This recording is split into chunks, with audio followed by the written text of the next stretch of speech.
31번 다음 자료에 나타난 시계 경제 상황으로 옳지 않은 것은 이렇게 되어 있습니다. 자, 여기 뭐 종로가 나오고 숭례문가 이건 서울 도성이라는 걸 알 수가 있죠. 그런데 도성 내 청상인 거류지가 있고요. 또 여기 보면 일본 상인도 여기에 들어올 수가 있었어요. 자, 우리가 잘 알다시피 1876년 조일수 조규 강화도 조약에 의해서 이제 그 부산회에 이제 두 개 항구를 이제 개설할 수가 있고요.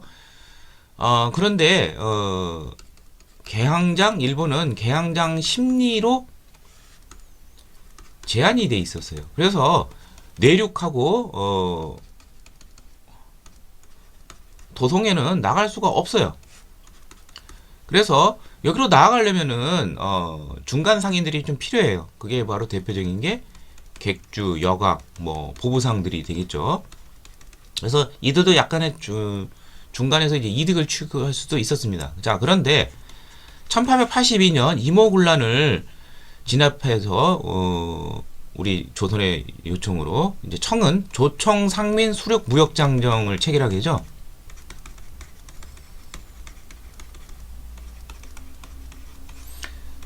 예. 자, 여기에 따라서 한성 개장권, 즉 도성에 개잔, 점포를 설치할 수 있다는 거죠. 자, 그렇다면 일단 청상인이 나오려면 1882년이 되겠고, 일본은, 여기 나온 것처럼 개항장 심리 이내였는데, 1883년에, 이제 조일 통상장정을 개정하게 됩니다. 자, 여기에 따라서 무엇이 가능해지냐면, 일본이 이제 여기서 이제 최국 대우를 얻게 돼요. 이 조총상민 수력 무역장정이 체결되기 바로 직전인 같은 해 임오년 조미 수호통상조약이 체결이 돼서 처음으로 최국 대우가 얻게 되고요. 따라서 이 최국 대우를 얻게 되면은 가장 좋은 혜택을 일본도 적용받을 수가 있는 것이죠. 그래서 청상인이 진출했기 때문에 일본 상인도 이것이 가능해집니다. 그래서 1885년부터 일본도 한성에 진출할 수가 있었습니다. 따라서 이 상황은 1885년 이후다 이렇게 이해하시면 되겠고요. 뭐 다른 거 모르더라도 청상인이 들어갔으니까 조청상민수륙 무역장정 뭐 요 시기 뭐 그렇게 봐도 뭐 충분히 문제는 풀 수가 있었어요. 그러니까 여기서 이제 1882년 이전에는 일본의 일방적인 그런 어떤 무역 형태 요걸 좀 잘 알아두시고요. 약탈적. 따라서 외국 상인들이 이렇게 많이 들어오면서 무역 수지가 악화가 되겠죠. 예. 대일, 대청 둘 다. 예. 그리고 일본과 청과의 관계에서는 여기 조청 상민수립 무역장정 체결 이전에는 청 상인이 아예 도성에 진출을 못했으니까 뭐 거의 일본 무역 전체에서도 일본은 이제 활동 앞섰는데 이제 점점 무서운 속도로 청 상인들이 이제 청의 무역액이 점점 많아지게 됩니다. 그래서 결국 이것이 청일 전쟁 뭐 직전까지 이르게 되면은 거의 뭐 55대 45 수준으로 청이 따라붙게 됩니다. 자, 그 다음에 요 당시 개항기 때 우리의 그 무역 형태는 어떻게 되냐면 우리가 이제 그 하는 것은 주로 이제 그 간의 수공업 형태가 많아요. 아직 그 산업혁명 이런 게 거치지 않았기 때문에. 그런데 일본이라든지 이런 것은 이제 일본 같은 경우에는 면직물을 팔더라도 이렇게 기계로 만든 걸 팔게 되죠. 그러니까 한계가 없죠. 따라서 손으로 만드는 거는 그 한계가 있고요. 그래서 특히 값싼 면직물이 많이 들어오게 됩니다. 이쪽에 이제 타격이 있게 되죠. 예. 뭐 간의 수공업으로 소규모로 하는 이거는 상대가 안 되는 것이죠. 그리고 또 많이 나가는 건 뭐냐면 이제 곡물. 일본은 옛날부터 항상 식량이 부족을 하죠. 그래서 곡물이 많이 유출이 되고, 그럼 우리가 또 먹을 게 없게 되는 것이죠. 그 다음에 객주계약 등 중강상인들이 이미 이제 도성 안으로 진출하니까 자연스럽게 타격을 받게 되겠죠. 또 청상인과 일본 상인의 경쟁이 치열해졌죠. 그래서 청이 무서운 속도로 따라붙게 되죠. 정답은 5번이 되는데 청이 조총 상민 수륙 무역장 체계를 요구했다. 이건 요구하고 나서야 청상인이 거류하고 또 몇 년이 지나야 일본도 이제 한성 개장을 하게 되는 그런 상황이 되는 것이죠. 그래서 정답은 5번이 되겠습니다. 32번 밑줄근 기억의 원인으로 오는 것은 자 비민들의 형사가 날로 확대되어 성읍이 연이어 함락되어도 백성들은 도리어 기뻐하는 이고 오직 광군이 패한 것만을 말하였다. 왕과 왕비가 크게 내 반민들을 빨리 평정하지 못하면 불순한 소문이 퍼져나갈 했다. 전벌을 보내 천국에 원병을 요청하라. 그렇다면 이것은 동학 농민운동이 되겠습니다. 물론 이제 이모군란이라든지 갑신정변도 우리가 생각해 볼 수는 있지만 갑신정변은 도저히 말이 안 되고 성읍이 함락이 되었다. 또 이모군란도 도성에서만 일어났으니까 해당이 안 되죠. 예. 자, 동학 농민운동이 되는데 자, 왜 천국에 왜 원병을 요청하게 되느냐?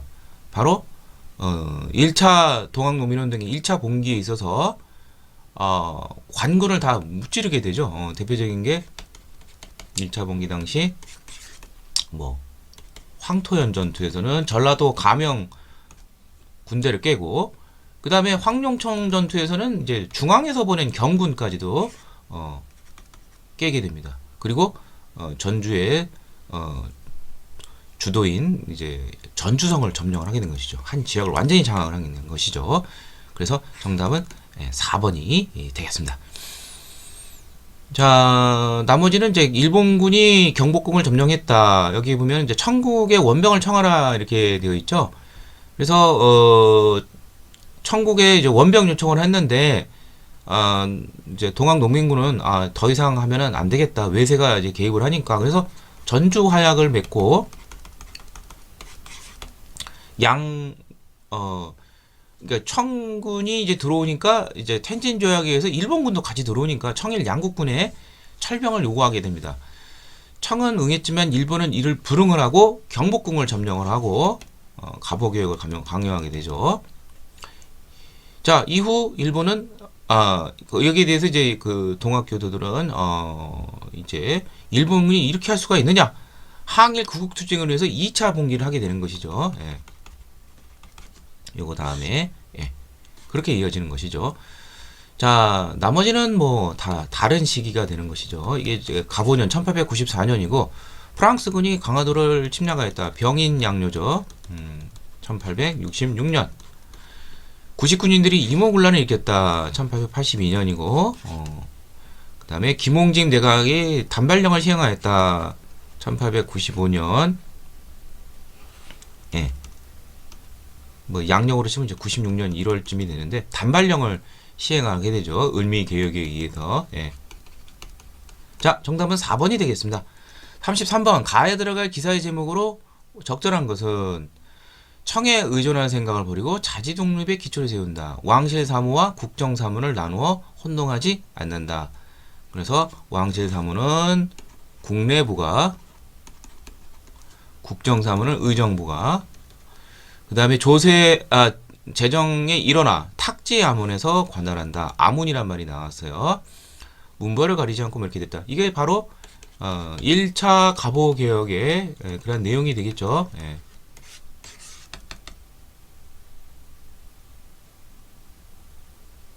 네. 근데 1차 갑오개혁인데 이제 엄밀히 말하면 이게 조심해야 될 게 1차 갑오개혁의 그 개혁정강 내용에는 어떤 선언적인 그런 게 없어요. 그래서 이거는 아니고 여기 선언적으로 청에 의존하는 생각을 버리고 자주독립의 기초를 세운다. 요 말이 나오면은 홍범 14조가 됩니다. 그리고 홍범 14조는 2차 갑오개혁과 이제 관련이 되어 있습니다. 그러니까 이제 2차 갑오개혁을 들어서는 그런 어떤 시점이, 그러니까 개혁 내용이 나오지 않고, 그래서 이제 조심해야 될 게 1차 갑오개혁에서는 이제 나온 시점이 1894년 양력으로 치면 7월에서 그해 말까지 12월이 되겠고요.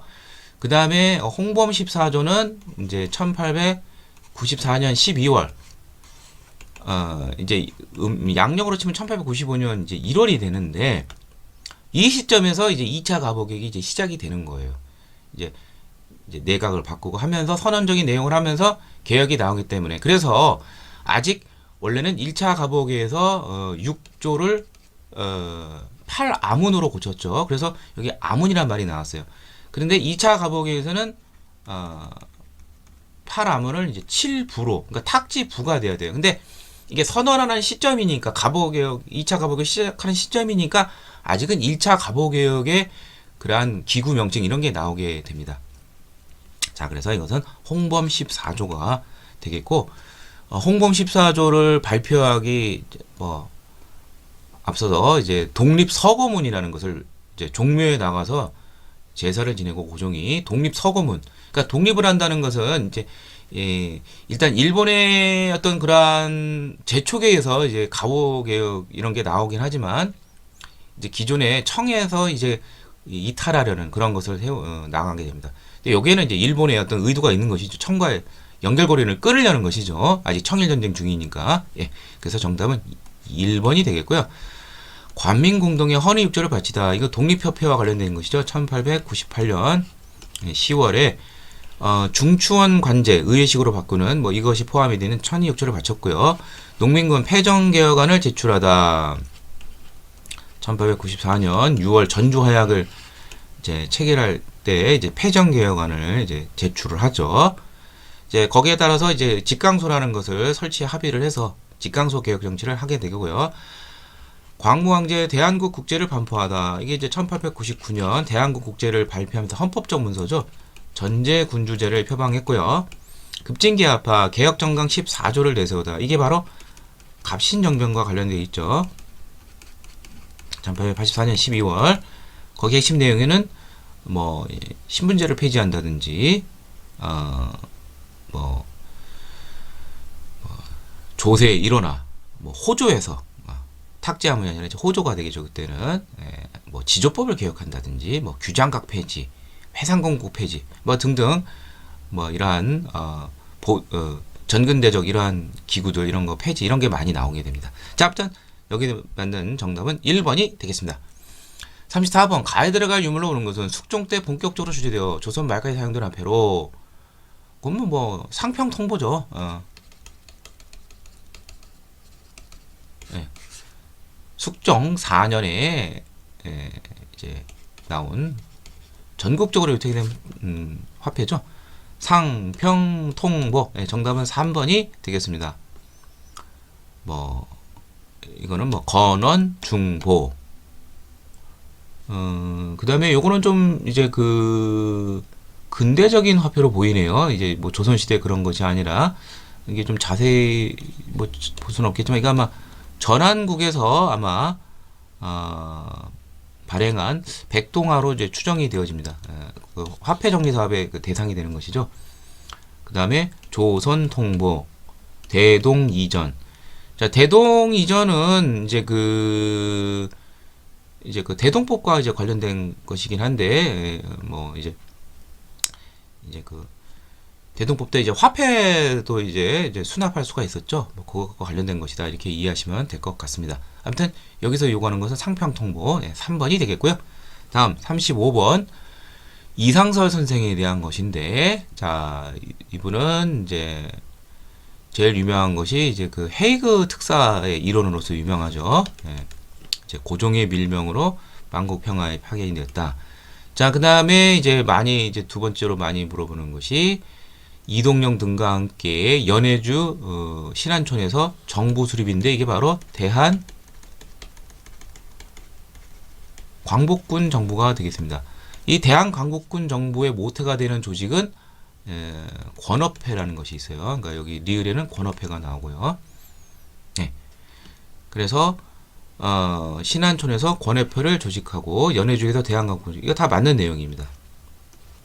자, 그 다음에 비교적 잘 안 알려진 거 기억은 그래도 좀 나오는데 디귿은 잘 많이 아는데 이승이든가 밀산부라는 데가 어디냐면은 이렇게 보면 이제 연해주가 있고 흥계호수가 있고 여기 보면은 만주와 연해주 접경 지역이 있어요. 접경 지역인데 이제 위치상으로는 이제 중국 쪽 지역이 되는데 만주 쪽 여기에 이제 한흥동이라는 데가 있습니다. 여기도 이제 독립 기지가 이제 건설이 돼서 여차하면은 이제 노령 연해주로 빠질 수 있고 또 서일이 대한 독립군단을 형성을 해서 독립군들을 이끌고 이제 자유시로 이동하려고 했었죠. 여기서 이제 대한 독립군단이 밀산부, 여기가 이제 밀산부라는 독립운동 기지가 있었습니다. 이것 좀 알아두시기 바랍니다. 그래서 이것도 맞는 내용이고, 정답은 그렇다면 1번이 되는데, 자, 북간도, 백두산에서 북동쪽이 이제 북간도고, 이쪽이 이제 서간도가 되는데, 이 북간도 쪽에 유명한 학교가 두 개가 있어요. 명동학교와 서전서숙이 있는데, 서전서숙은 이상설이 설립을 했고요. 1906년. 명동학교는 김야견이라는 사람이 세웠습니다. 1908년. 그래서 정답은 기역이 되겠습니다.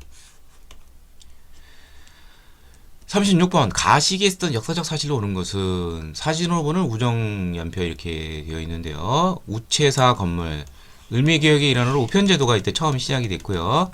물론 이제 10년 전인 이제 1884년 원래 갑신정비 때 우전총국을 개설을 해서 개국을 해서 본격적인 우편 업무를 하려고 했는데, 갑신정변의 주역들이 활동하던 곳에서 이것을 정부가 당연히 싫어하겠죠. 미루다가 이제 이때 시작이 됐고, 경성 우편국 건물, 이거 이제 일제시대가 되는 것이죠. 요 사이 시기 우편 업무와 관련된 역사를 물어보는 것이 되겠습니다.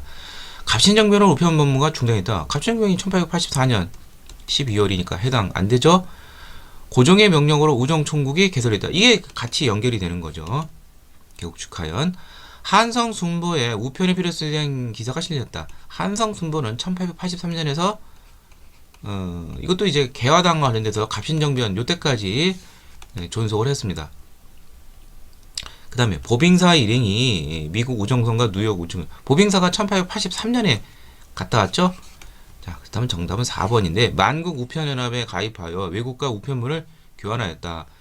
아마 이게 1900년으로 제가 알고 있습니다. 1900년 아니면 1901년 둘 중에 하나인데, 아무튼 1900년에 만국 우편에 가입한 게 요 시기에 딱 맞게 되는 것이죠. 나머지는 확실한 시기가 아니니까 정답은 4번이 되겠습니다. 37번. 다음 교육령이 시행될 당시에 볼 수 있던 모습을 본 것은 2차 조선교육령이라고 되어 있죠. 2차 조선교육령은 1920년대라고 뭐 알아도 무방합니다. 1922년에서 1938년까지 존속했던 교육령이 되겠습니다. 1차는 1911년이에요. 그 다음에 3차는 1938년이고 4차가 1943년이 되는데, 1차 때는 이제 너무 노골적인 일제 식민지 차별교육이 심했어요. 그래서 예를 들면 1차 때는 보통학교 수능 연한이 4년이었는데 2차는 이제 문화 통치의 어떤 그러한 본질이 보입니다. 이제 동화시키기 위해서 우리 좀 유순하게 되어 있어요. 그래서 일제랑 좀 비슷하게 하려고 해서 2차 때 6년으로 연장이 되고요.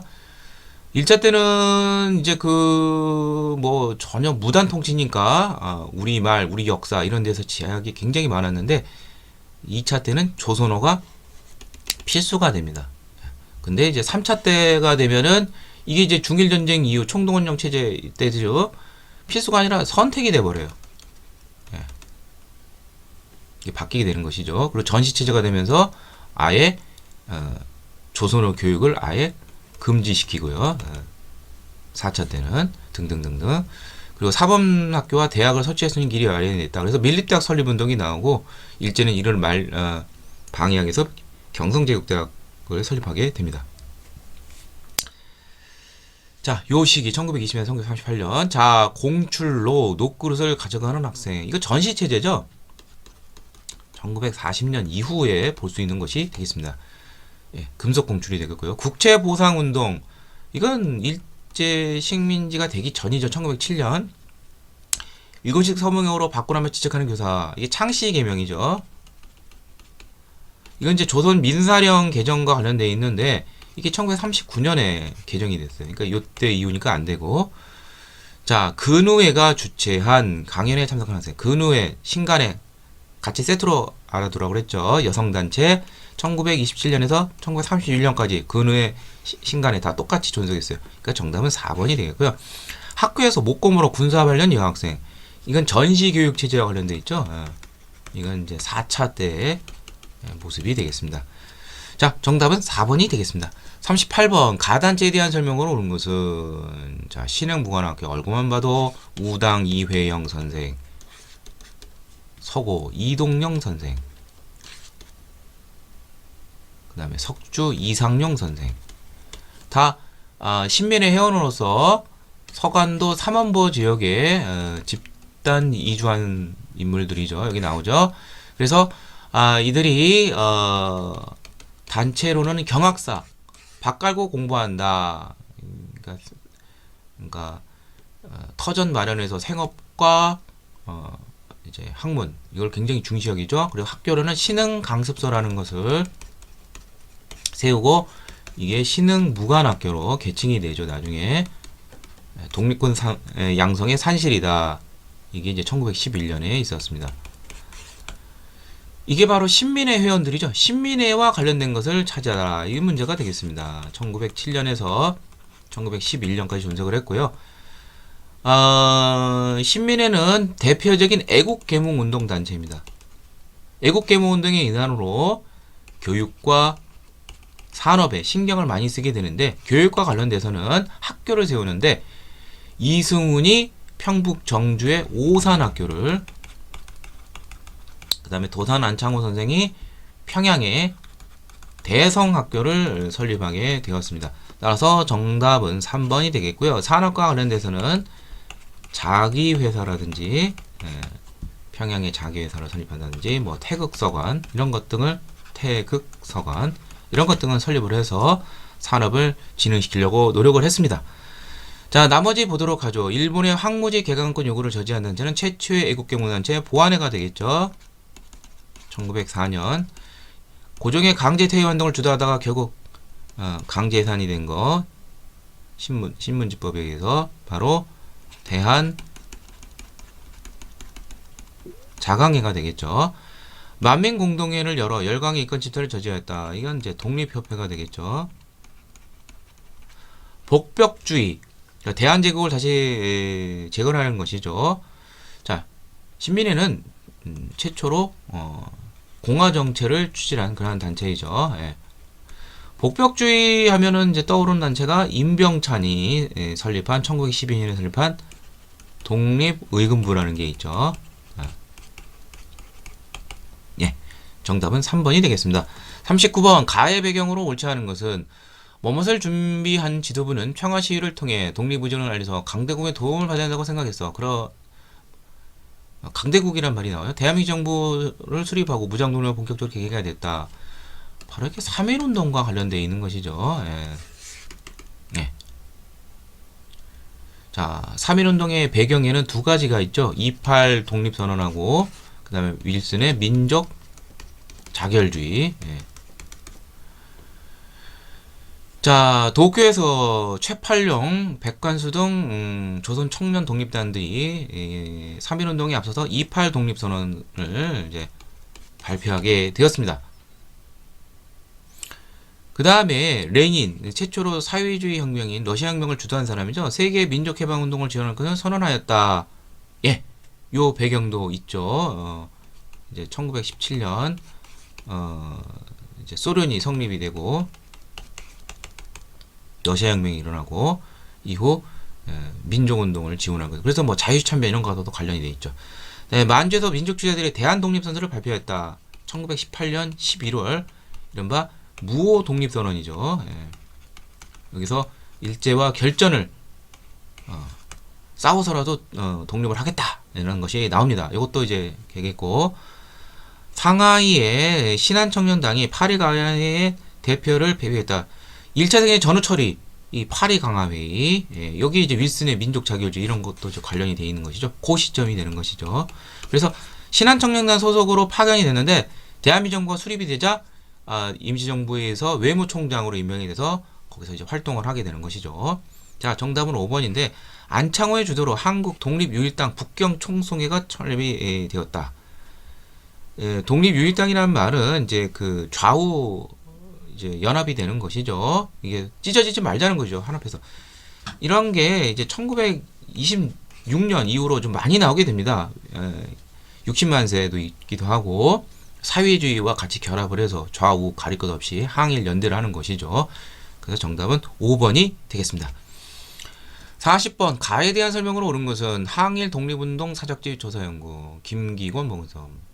자, 1919년 6월에서 7월경 광주 지역 학교에서 주식된 독서를 총괄하는 뭐 어쩌고저쩌고인데 11월 3일 11월 본격화된 바로 광주 학생 항일 운동이죠. 예. 그래서 11월 3일이 학생의 날입니다. 뭐 나오면 뻔하죠. 뭐 신간회가 뭐 진상조사단을 파견해서 확산하는데 기여를 했다. 뭐 이게 되겠죠. 예. 한일 학생 간의 충돌에서 차별적 조치 이게 이제 문제가 된 것이고 여기에 학생들이 이렇게 조직적으로 일어난 것은 이 독서회 같은 게 60만 세 이후 조직적으로 이제 운동에 참여하게 된 계기가 되었습니다. 순종의 장례를 가두시로 했다. 이건 60만 세 운동이죠. 고종의 인산일이면 3.1 운동이고 일본어 상용과 신사참배 강요에 저항하였다. 예. 여기에서 이렇게 뭐 저항했다가는 큰일 나죠. 뭐 이런 거는 조직적으로는 없었고요. 일제 무단 통치를 완화시키는 계기였다. 이건 3.1 운동이죠. 예. 기만적이지만 유화적인 문화 통치를 바꾸고 일제가 조작한 백오인 사건을 컨셉했다. 이건 이제 신민회 아까 안문제 나왔었던 애국개몽단체 데라우치 총독 암살 미수 사건을 확대해서 엮어서 이제 그래서 안학 사건이라는 것인데 여기에 신민회원들이 다수 관련이 되게 만들어 가지고 체포해서 105인이 기소를 당했죠. 그래서 결국 해체되고 말았죠. 자, 정답은 3번이 되겠습니다.